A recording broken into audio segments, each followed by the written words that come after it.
नमस्कार मित्रांनो, आता माझं हे जे रेल्वेचं प्रकरण झालं तर मी आता खूप ऐकतोय हे रिक्षावाले जे 15 लाख रिक्षावाले ते आता संपायला चालले.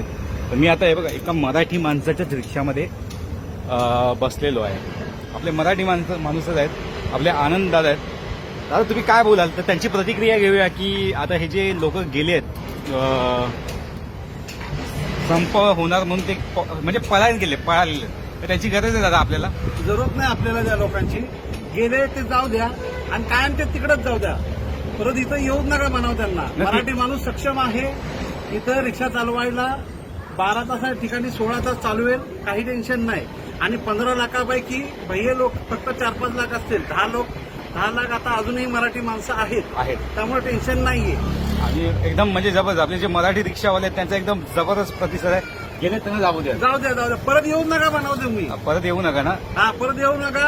आमचा मराठी माणूस तेवढा सक्षम आहे महाराष्ट्र चालवायला.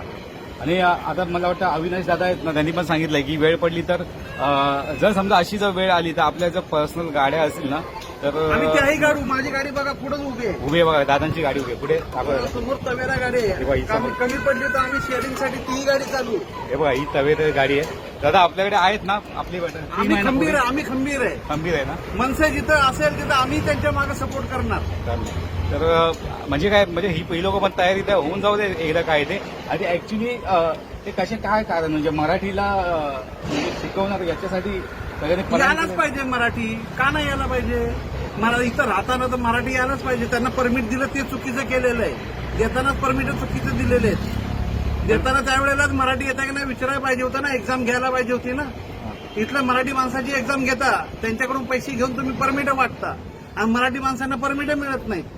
मग त्यावेळेला त्यांची परीक्षा घेऊनच त्यांना परमिट द्या. 15 वर्षाचा रहिवासी दाखला असेल तर त्यांना परमिट द्या. आम्हाला आमची काही हरकत नाही. मराठी आलीच पाहिजे. आणि मराठी आलीच पाहिजे. 15 वर्षाचा रहिवासी दाखला आहे का त्यांचा, पहिला तो चेक करा. आणि मला वाटतं ना मी आता हे काय तुझं ते गाणं आहे रील्सला चाललंय, भरपूर काय रील्स बनवतात हे चालतंय. मला वाटतं हे मे महिन्याची सुट्टी पडली आहे ना, हे आता हे सुट्टीसाठी गेले आहेत आणि हे आता येतील. परत येणार ते. पण त्यांना इथं उभं करायचं नाही आपल्याला. मी तर बोलतो महाराष्ट्राची बॉर्डर असेल ना तिथे आपले सगळे जे महाराष्ट्र पोलीस आहेतच सुपर आहेत, त्यांनी तिथे उभं राहावं आणि त्यांच्या रिक्षा चेक करावं हे कोण कोण गेलेत आणि ना ज्या बॉर्डरवर रिक्षा येतील माघारी ते परमिट घेऊन गेलेत का, टीपी घेऊन गेलेलेत का, तर टीपी संपल्यास त्यांच्या रिक्षा तिथं जमा करण्यात याव्या बॉर्डरला. सगळ्या रिक्षा किती जेवढे गेलेत ना बॉर्डरला येताना त्यांच्या टीपी आहेत का पहिला चेक करा आणि त्या तिथं सील करा, त्यांच्या जमा करून घ्या, बंगारमध्ये काढा. मराठी यायलाच पाहिजे. मराठी तर महाराष्ट्रात राहायचं, मराठी यायलाच पाहिजे आणि त्याशिवाय पर्याय नाही. आम्हाला दादागिरी करून चालणार नाही.